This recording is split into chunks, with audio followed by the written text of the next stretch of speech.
Hello বন্ধুরা, অন্য দিনের মতো আজকে আবার আমি একটা ভিডিও নিয়ে চলে এসেছি। আজকে বাড়িতে ছেলে নেই, হাজব্যান্ডও নেই, তাই রান্নার ঝামেলাও নেই। এবার আমি একা খাবো। একা খাবো তো অবশ্যই, না খেয়ে তো থাকবো না। একা খাওয়ার জন্য এখন আমি কি করব ভেবেছিলাম, সকালবেলা একটু মায়ের বাড়ি যাব, তারপর আর ইচ্ছে করলো না। তা ভাবলাম যে সকালে কি রান্না করব নিজের জন্য। একটু গোবিন্দভোগ চালও আছে, মুগ ডালও রয়েছে, আর অনেক রকম সবজিও রয়েছে। তা ভাবলাম চাল ডাল মিলিয়ে সবজি দিয়ে নিজের মতো করে একটুখানি খিচুড়ি বানিয়ে নিই, এই বেলাটা নিজের মতো চালিয়ে দিই।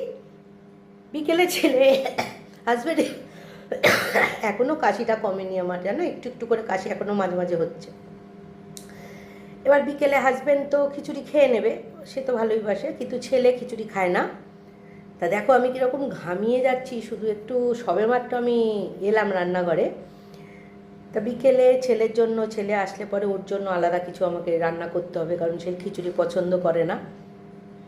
তা আমি তাই ভাবলাম যে খিচুড়িটা যখন রান্না করছি, রান্না করতে করতে একটু তোমাদের সাথে চট করে একটুখানি আমি শেয়ার করি, গল্প করি। আর আমি আজকে কী রান্না করছি সেটাও তোমাদের সাথে একটু গল্প করে নিই।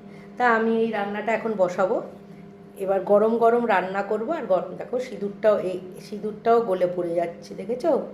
মানে গরমে কি সিঁদুর পরবো, কিছু উপায় নেই।